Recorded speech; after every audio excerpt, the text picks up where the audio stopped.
Assalamualaikum warahmatullahi wabarakatuh. Kembali lagi dengan saya Abdullah Bahiruddin Wahab dengan NIM 20 kelas A konversi 2020 Fakultas Teknik Prodi Teknik Elektro tahun 2021 Universitas Muhammadiyah Tangerang. Di sini saya akan menjelaskan mata kuliah IK 1 yang berjudul Islam The Way of Life. Dosen pembimbingnya yaitu Mila Heronisa. Ketika kita bicara tentang Islam, Islam artinya secara bahasa ini merupakan masdar, kata benda verbal dari aslama. Masdarnya kemudian Islam, yang berarti adalah penyerahan yang sesungguhnya atau keberserahan diri yang amat sangat, ketundukan dan ketaatan. Dalam Quran kata Islam muncul sebanyak 6 kali. Kalian bisa cari nanti. Tugasnya adalah sekarang mencari kalimat al-Islam, Islam di dalam Quran terdapat di surah apa saja. Nanti kalian tulis di kolom komentar. Ini bukti kalian menyimak video ini adalah kalian tulis di surah mana saja kata Islam itu dimunculkan di dalam Al-Quran Al-Karim. Nah, kemudian secara istilah Islam adalah agama yang disyariatkan oleh Allah Subhanahu wa taala melalui nabinya Muhammad sallallahu alaihi wasallam untuk disampaikan dan diajarkan kepada seluruh manusia. Jadi kita sekarang ketika kita mengaku sebagai orang Islam, seorang muslim, ini merupakan ajaran yang disampaikan oleh Allah Subhanahu wa taala, yang disyariatkan oleh Allah Subhanahu wa taala melalui nabi kita Muhammad sallallahu alaihi wasallam, dan tadinya dimulai dari bangsa Arab, kemudian menyebar, memperluas, meluas sehingga kemudian kita di sini meskipun kita tidak berada di Saudi Arabia, tapi kita mendapatkan ajaran Islam yang sekarang kita anut. Apa dalilnya? Kenapa kita harus Islam? Di dalam Quran surah Al-Baqarah ayat 208 Allah Subhanahu wa taala berfirman, "Ya ayyuhalladzina amanu dkhulu fis-silmi kaffah wa la tattabi'u khutuwatis syaitan innahu lakum aduwwum mubin." Kata Allah, wahai orang-orang yang beriman, hai orang-orang yang beriman, masuklah kamu ke dalam Islam keseluruhan dan janganlah kamu turut langkah-langkah syaitan, sesungguhnya syaitan itu musuh yang nyata bagimu. Maka ketika kita menjadi seorang muslim, kita jangan setengah-setengah, Jangan sampai kita kemudian ketika kita menjadi muslim ada ajaran yang kita suka kemudian kita ikuti, tapi kalau yang tidak kita suka kita tidak mau ikuti. Jadi kita beragama semaunya saja, hanya berdasarkan keinginan kita, apa yang kita sukai saja, selebihnya tidak mau. Sholat ya males lah, capek misalnya, nggak mau diikuti. Puasa apalagi nggak mau diikuti. Sedekah oke lah, infak oke lah. Tapi ketika sholat puasa tidak mau karena merasa susah misalnya. Atau nggak mau pergi haji deh, kenapa? Aduh, buang-buang duit, mending duitnya buat yang lain misalnya. Nah, tidak boleh. Ketika kita mengatakan diri kita sebagai muslim, maka kita berusaha untuk masuk secara utuh, secara sempurna ke dalam agama ini. Kita berusaha untuk melaksanakan apa-apa yang Allah perintahkan ini semaksimal mungkin kita, sebisa kita semaksimal mungkin dan sebaik mungkin. Bukan sebatas sekedarnya saja, tidak, tapi harus maksimal sebaik mungkin melaksanakan apa-apa yang Allah perintahkan, apa-apa yang Allah syariatkan di dalam agama ini. Next. Kemudian agama yang di sisi Allah Subhanahu wa taala, agama yang benar di sisi Allah Subhanahu wa taala bukan agama yang lain, tapi Islam. Ini senada dengan firman Allah Subhanahu wa taala dalam Quran surah Ali Imran ayat 19, kata Allah Subhanahu wa taala, "Inna ad-dina 'indallahil Islam." Sesungguhnya, kata Allah, inna ad-dina, sesungguhnya agama, inna ad-dina 'indallahil Islam, sesungguhnya agama yang benar di sisi Allah hanyalah Islam. Jadi bukan agama yang lain. Jadi kalau kata orang, mengapa Islam yang benar? Kalian bisa baca dalil ayat ini di Quran surah Ali Imran ayat 19 ini, Innad dina 'indallahil Islam. Kemudian di surah lain, di Quran surah maksudnya di ayat yang lain, masih di surah Ali Imran, tapi di sini ayat 85, Allah Subhanahu wa taala berfirman, وَمَن يَبْتَغِ غَيْرَ الْإِسْلَامِ دِينًا فَلَن يُقْبَلَ مِنْهُ وَهُوَ فِي الْآخِرَةِ مِنَ الْخَاسِرِينَ. Kata Allah, barang siapa yang mencari agama selain Islam, maka tidak akan pernah diterima darinya, dan di akhirat nanti dia akan termasuk orang-orang yang merugi. Maka salah satu nikmat yang harusnya kita syukuri adalah kita menjadi seorang muslim. Orang kadang-kadang lupa bersyukur bahwa menjadi seorang muslim itu adalah nikmat yang luar biasa. Menjadi seorang muslim itu adalah satu anugerah yang harusnya kita syukuri. Alhamdulillah kita keluarganya muslim, ya. Alhamdulillah kita dilahirkan sebagai muslim dari awal, kemudian kita diajarkan agama Islam dari awal. Ya. Alhamdulillah kita ayah ibunya muslim, alhamdulillah sanak saudaranya muslim misalnya. Itu adalah hal yang harus kita syukuri. Karena mungkin ada orang di luar sana, ada orang yang ayahnya tidak muslim, ibunya muslim, dia muslim, orang tuanya tidak muslim misalnya. Maka salah satu nikmat terbesar yang Allah berikan kepada kita adalah kita lahir sebagai muslim, kita tumbuh di lingkungan yang muslim, kita punya orang tua muslim dan lain sebagainya. Artinya menjadi seorang muslim itu adalah salah satu anugerah besar dari Allah Subhanahu wa taala. Maka kata Allah, jangan cari agama yang lain, tapi kita jadikan Islam ini Islam ini agama kita, karena ini agama yang diridhoi oleh Allah Subhanahu wa taala, bukan yang lain. Kata Allah, wa raditu lakumul Islam dina, dan telah kuridhai Islam itu jadi agama bagimu, bukan agama yang lain. Allah hanya meridhai Islam sebagai agama kita. Ya, maka jangan cari yang lain. Kemudian, bagaimana dengan sumberan ajaran Islam? Ya, di dalam Islam sumber rujukan kita, sumber ajaran utama kita adalah Al-Quran dan hadis dari Rasulullah Sallallahu Alaihi Wasallam. Ya, ini sumber utama kita. Jadi baik buruknya, kata Allah Subhanahu wa taala, kalau kalian beriman, ya, semua dibalikan. Bagaimana kata Quran, bagaimana kata hadis, lagi sedih bagaimana kata Quran ketika kita sedang sedih, lagi banyak masalah bagaimana kata Quran ketika kita sedang ada masalah, ya, lagi susah sekali, merasa susah sekali hidupnya, lihat bagaimana kata Quran, ya. Jadi dua ini adalah sumber utama ajaran kita, bukan yang lain, ya. Jadi baik buruknya amal kita, sumber ajarannya ini, dua ini, Al-Quran dan hadis. Nah, ada orang Islam hakiki, ada benar-benar Islam, ya, bukan yang pura-pura. Yang kedua adalah Islam syuri, atau dia pura-pura, ya, pura-pura sebagai Muslim, tapi sebenarnya dia tidak Muslim. Kita harus Islam hakiki, betul-betul sebagai Muslim. Jangan pura-pura sebagai Muslim, hanya mengaku sebagai Muslim tapi tidak mau melaksanakan apa-apa yang Allah perintahkan. Jadi jadinya Islamnya pura-pura saja. Kalau kata orang sekarang Islamnya KTP saja, tidak betul-betul dia Islam. Nah, di sini ada dijelaskan bahwa Islam adalah ajaran yang mencakup akidah, keyakinan, dan syariat hukum. Islam adalah ajaran yang sempurna. Tadi saya katakan meliputi seluruh lini kehidupan kita ada tentang Islam, di dalam Islam. Nah, maka Islam ini adalah ajaran yang sempurna, baik ditinjau dari sisi akidah maupun syariat-syariat yang diajarkannya. Contoh pertama, kita lihat sini ada 8 poin.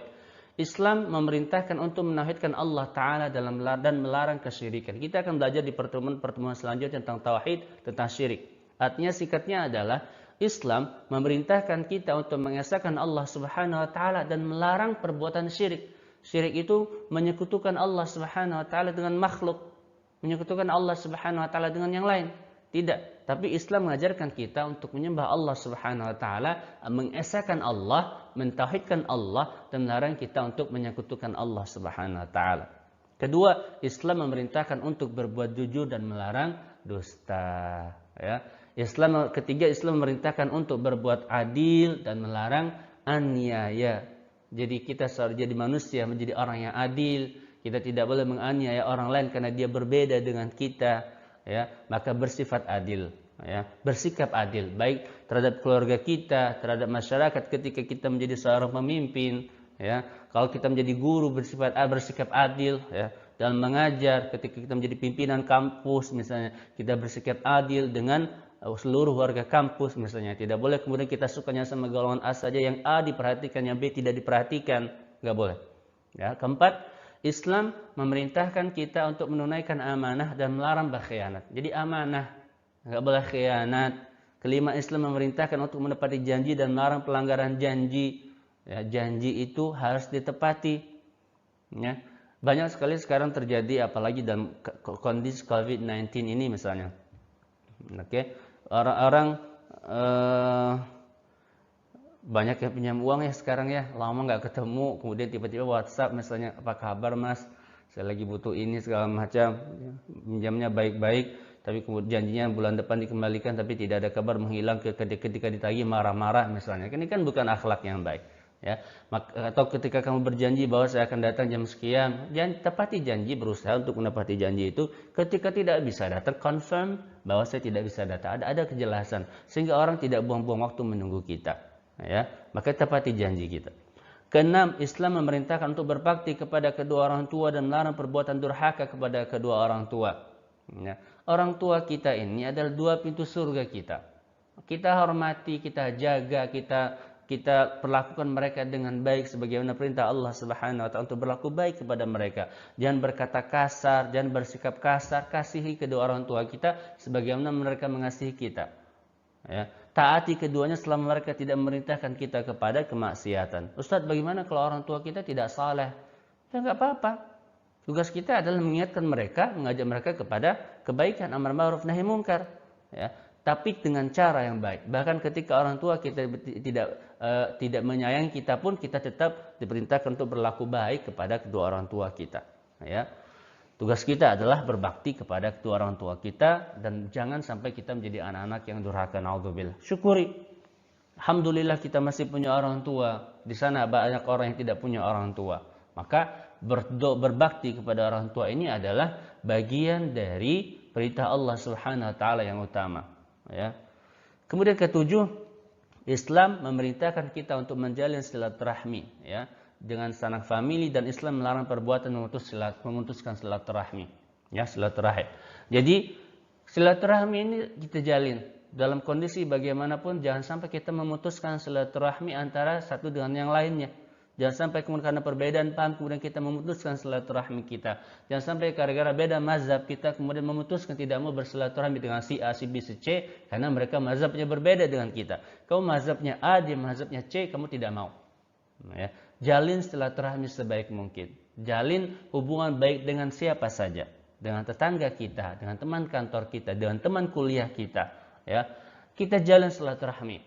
Bahkan dalam Islam ketika orang tua kita meninggal, anaknya, kita sebagai ahli waris, kita sebagai anak itu diperintahkan untuk menjalin silaturahmi dengan teman-teman baik orang tua kita, menjalin hubungan baik dengan mereka sehingga tidak terputus silaturahminya. Jangan sampai orang tua meninggal kemudian silaturahmi dengan keluarga A, keluarga C, keluarga D hilang, tapi kita tidak melanjutkan. Tapi dalam Islam diperintahkan untuk melanjutkan silaturahmi kepada sahabat-sahabat, sanak saudara orang tua yang sudah meninggal. Kemudian kedelapan, Islam memerintahkan untuk berhubungan baik dengan tetangga dan melarang bersikap buruk kepada mereka. Kita itu ketika kita tinggal di salah satu kompleks misalnya, kita tinggal dalam satu desa, kita tinggal dalam satu daerah lah, maka tugas kita adalah kita bersikap baik kepada tetangga kita. Karena itu akan menumbuhkan kenyamanan kita dalam berinteraksi. Bagaimana kita akan nyaman hidupnya bertetangga kalau satu sama lain gontok-gontokan? Yang satu musiknya keras-keras, ya, yang sebelah tidak mau kalah keras-keras juga, ya. Yang satu beli A, yang ini tidak mau kalah beli B, C, D, E, ya. Ya. Yang satu ngomong A menjelekin ini, yang B menjelekin lagi, terus begitu, tidak akan pernah ada ketenangan. Maka Islam memerintahkan kita untuk berhubungan baik dengan tetangga kita. Ada kalau punya masakan kita beri pas kita tetangga, ya.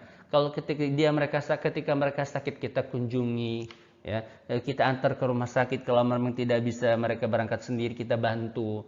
Ketika ada yang meninggal, kita datang memandikan keluarganya mungkin, tapi kita datang untuk takziah, mengantarkan ke kuburannya, mendoakan dan lain sebagainya. Artinya kita harus berbuat baik. kepada orang-orang yang ada di sekitar kita, tetangga kita nih yang paling dekat tadi. Tetangga itu kan ada yang tetangga hanya sebatas tetangga, meskipun dia non-muslim tetap dia tetangga, kita juga harus berlaku baik. Ada hak tetangga, ada hak ke tetangga saja, ada tetangga yang sekaligus kerabat kita, maka dia dapat hak tetangga dan hak kerabat kita. Ada hak tetangga, dia kerabat kita, kemudian dia juga muslim, maka dia dapat 3 hak tadi, hak dia sebagai muslim, hak kemudian sebagai tetangga kita, dan sebagai kerabat kita. Ya, maka berbuat baik, menjalin hubungan baik dengan tetangga ini adalah salah satu ajaran penting di dalam Islam. Nah, ini beberapa tanda, ya, tanda-tanda Muslim yang benar. Pertama, tidak menganggap manusia dengan baik, dengan tidak mengganggu manusia dengan baik dengan tangannya maupun dengan lidahnya. Seperti saya katakan jelas tadi, bagaimana kita berusaha menjaga hubungan baik dengan orang lain. Bagaimana kita menumbuhkan rasa aman ketika orang lain berada di sekitar kita. Bagaimana kita menumbuhkan orang merasa nyaman ketika mereka berada di lingkungan kita dengan kita. Ya, maka tugas kita adalah menjaga itu. Jangan sampai kemudian kita mengganggu orang lain baik dengan tangan kita apalagi dengan ucapan kita. Kadang-kadang kita mudah sekali mengucapkan A tanpa paham bahwasanya bisa jadi ucapan kita menyakiti hati orang lain. Maka berusaha untuk tidak. Ya. Kemudian kedua, berserah diri kepada Allah Subhanahu wa taala. Ya. Tugas kita sebagai manusia adalah berikhtiar, berusaha semaksimal mungkin, selebihnya Allah Subhanahu wa taala yang menentukan. Maka tawakal kita hanya kepada Allah Subhanahu wa taala, bukan kepada yang lain. Yang ketiga adalah tidak melalaikan kewajiban. Ya. Ini penting. Artinya begini, ketika kita mengaku sebagai muslim, maka tugas kita adalah kita melaksanakan apa-apa yang Allah perintahkan dan menjauhi apa-apa yang dilarang. Jangan sampai kemudian kita menjadi orang-orang yang jangan sampai kemudian kita menjadi orang-orang yang hanya mengaku sebagai muslim tapi kita tidak menjalankan apa-apa yang Allah perintahkan. Kita melanggar apa-apa yang Allah larang. Maka ketika kita menjadi sebagai seorang muslim, tugas kita adalah melaksanakan apa-apa yang Allah perintahkan. Ketika kita melalaikan kewajiban kita sebagai seorang muslim, maka ini tanda-tanda bahwa kita bukan muslim yang benar. Ya, maka salah satu tanda-tanda muslim yang benar adalah dia tidak melalaikan kewajibannya, ya, dan selalu memperhatikan perintah dan larangan Allah Subhanahu wa taala, ya. Sini Allah Subhanahu wa taala mengatakan, innallaha ya'muru bil 'adli wal ihsani wa ita'i dzil qurba wa yanha 'anil fahsya'i wal munkari wal baghi ya'idzukum la'allakum tadhakkarun.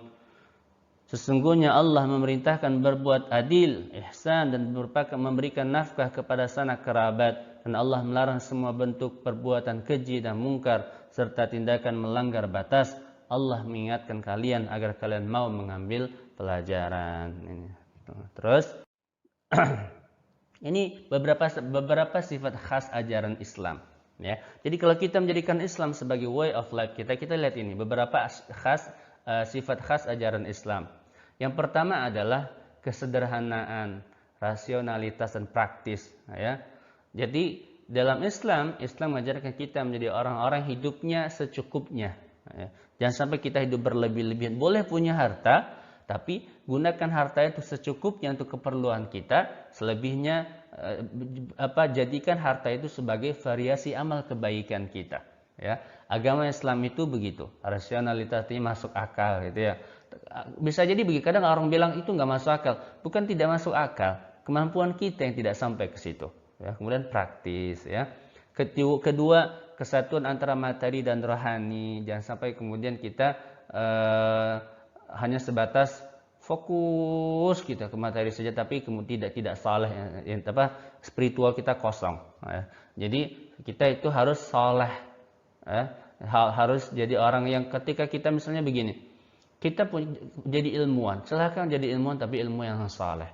Ya. Jangan sampai kemudian kita lupa. Silakan jadi ahli misalnya biologi, mungkin ahli matematika, tapi kita jadi orang yang saleh. Sehingga begini, semakin baik, semakin tinggi ilmu seseorang, ketika dia beriman kepada Allah Subhanahu wa taala, maka semakin saleh dia, semakin iman dia kepada Allah Subhanahu wa taala.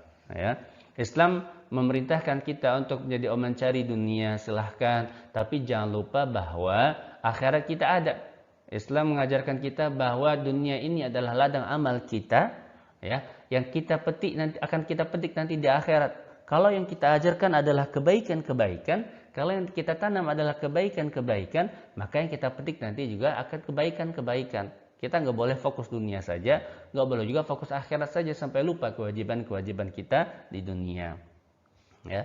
Ini kemudian ketiga, Islam adalah sebuah jalan cara hidup, way of life yang lengkap. Tadi saya sudah jelaskan.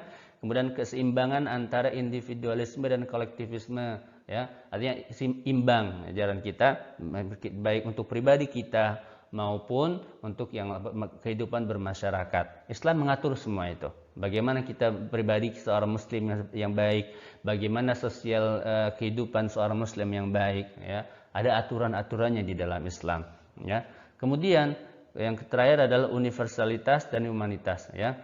Artinya pesan Islam disampaikan untuk seluruh umat manusia, bukan untuk yang lain, ya, bukan untuk sebagian saja, maksud saya. Artinya Islam ini diajarkan untuk seluruh umat manusia, ya. Allah dalam pengertian Islam adalah Tuhan bagi seluruh alam, bukan Tuhan bagi orang Arab misalnya, ya. Rasulullah juga diutus bagi seluruh umat manusia, bukan hanya sebatas orang Makkah, bukan hanya sebatas itu orang Madinah. Tapi ajaran Islam ini sifatnya adalah universal dan humanitas, artinya untuk seluruh umat manusia, ya, bukan untuk sebagian saja. Ini beberapa hal: ta'aruf, tafahum, ta'awun, takalluf. Dalam kehidupan kita bermasyarakat, kita dalam Islam kita diajarkan untuk saling mengenal. Pertama, ta'aruf, itu saling mengenal antara satu sama lain sehingga akan tumbuh kepedulian. Bagaimana kita peduli pada orang lain kalau kita tidak saling mengenal dalam kehidupan kita bermasyarakat. Kemudian kedua, tafahum, saling memahami satu sama lain, ya. Ada orang yang suka A, B, C, kita memahami ini, jangan sampai kemudian kita salah bicara. Ketiga, ta'awun, saling tolong menolong. Takalluf itu saling merasa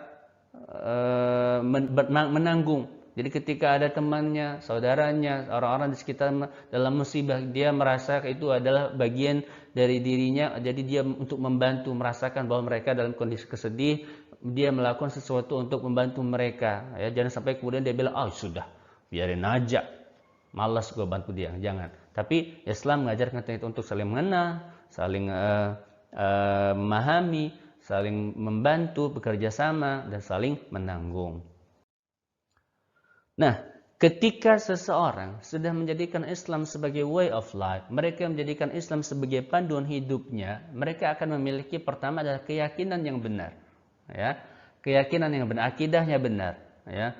Kemudian yang kedua, cara pandangnya sesuai Islam dalam hal memandang sesuatu, dalam hal memandang sesuatu dia lihat bagaimana kata Islamnya, ya. Kemudian ketiga, orang-orang yang menjadikan Islam sebagai way of life, sebagai panduan hidupnya, seleranya tentu seleranya Islami. Mereka tidak mungkin memiliki selera pada hal-hal yang tidak Islami. Mereka tidak mungkin mau makan makanan yang tidak Islami. Mereka tidak mungkin mau meminum hal-hal yang minuman-minuman yang dilarang oleh Islam. Maka selera Islami dia, cara berpakaiannya selera Islami, cara bicaranya dia selera Islami, dan lain sebagainya. Ya. Keempat, orang-orang yang menjadikan Islam sebagai panduan hidupnya, dia perilakunya Islami. Bagaimana dia ketika berbicara kepada orang yang lebih tua, bagaimana dia berbicara kepada tetangganya, bagaimana dia berbicara kepada anak-anaknya, bagaimana seorang anak bicara kepada orang tuanya, bagaimana harusnya dia bersikap kepada tetangganya, kepada saudara jauh, dan lain sebagainya. Perilakunya Islam.